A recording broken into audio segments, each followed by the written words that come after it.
लोकसभा चुनाव के नतीजों में प्रधानमंत्री नरेंद्र मोदी की अगुवाई में एनडीए ने कारगर बढ़त बना ली है।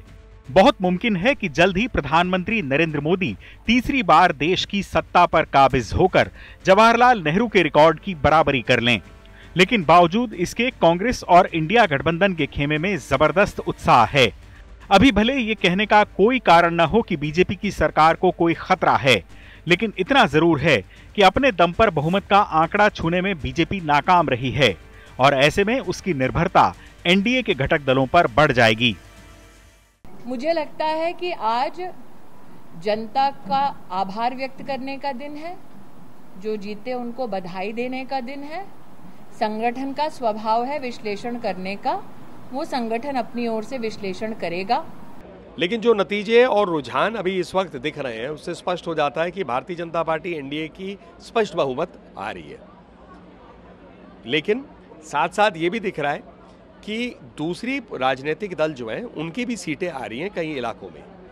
इससे स्पष्ट हो जाता है कि भारत का लोकतंत्र मजबूत है और जो चुनावी प्रक्रिया और इलेक्शन वोटिंग मशीन जो है, इलेक्ट्रॉनिक वोटिंग मशीन, इनमें कोई गड़बड़ की आशंका हुई जो बनाई जा रही थी कांग्रेस की पार्टी की तरफ से, वो गलत है। सीटों की गणित ऐसी है कि कांग्रेस भी अपनी कोशिशों में जुटी है। सबकी नजर इस बात पर है कि आंध्र प्रदेश में टीडीपी प्रमुख चंद्रबाबू नायडू और बिहार के मुख्यमंत्री नीतीश कुमार क्या करते हैं। हालांकि जेडीयू ने स्पष्ट कहा है कि वो एनडीए के साथ ही रहेगी। बावजूद इसके कांग्रेस अपने विकल्प तलाश कर रही है। श्री नीतीश कुमार जी कल प्रधानमंत्री से मिलकर के पटना लौटे हैं। हम अपने पुराने स्टैंड पर कायम हैं। हम जनता दल यूनाइटेड नीतीश कुमार जी के नेतृत्व में पुनः एक बार एनडीए में अपनी आस्था का इजहार करता है और हम एनडीए में ही बने रहेंगे। कांग्रेस ने साफ कहा है कि इंडिया गठबंधन की बैठक के बाद ये फैसला लिया जाएगा। खड़गे ने कहा कि गठबंधन में शामिल दलों के साथ बातचीत के बाद इस बारे में कुछ कहा जाएगा, लेकिन इतना जरूर है कि कांग्रेस ने अब भी अपने विकल्प खुले रखे हैं। राहुल गांधी जी ने आपके सामने स्पष्ट किया, जब तक हम अपने अलायंस पार्टनर से बात नहीं करेंगे और जो नए पार्टनर हमको जुड़ने वाले हैं उनसे भी किस तरीके से हम बात करके अपने को मेजॉरिटी बना सकते हैं वो देखेंगे। सारे स्ट्रैटेजीज अगर यही मैं बोलूँगा फिर मोदी जी होशियार हो जाएंगे। हम एक कोalition के भाग हैं, ठीक है। कांग्रेस पार्टी है, बाकी पार्टियां हैं और उनके साथ अभी हमारा डिस्कशन नहीं हुआ है। हमने, भैया शांत हो जाए, हमने उनसे कहा था, इंडिया पार्टनर से कहा था कि चुनाव के बाद 5 तारीख को हमारी मीटिंग होगी और उस मीटिंग में हम ये जो सवाल है इसको डिसाइड करेंगे। तो सचमुच में इस सवाल का जवाब आज हमारे पास है नहीं, कल होगा। इस बीच 10 साल बाद लगभग 100 सीटों के साथ केंद्र में वापसी करने वाली कांग्रेस की नजर एनडीए के घटक दलों पर है। जयराम रमेश ने कहा है कि इंडिया गठबंधन आंध्र प्रदेश को विशेष राज्य का दर्जा देने का वादा करता है। उन्होंने कहा कि ये वादा मनमोहन सरकार ने किया था। बीजेपी ने भी ऐसा वादा किया, लेकिन मोदी सरकार ने अपना वादा पूरा नहीं किया। आंध्र प्रदेश को विशेष राज्य का दर्जा देना कांग्रेस की गारंटी है। सवाल ये उठता है कि आखिर वो वजहें क्या रहीं कि प्रधानमंत्री नरेंद्र मोदी लोकसभा चुनाव में अपने दम पर बीजेपी को पूर्ण बहुमत दिला पाने में कामयाब नहीं हो पाए।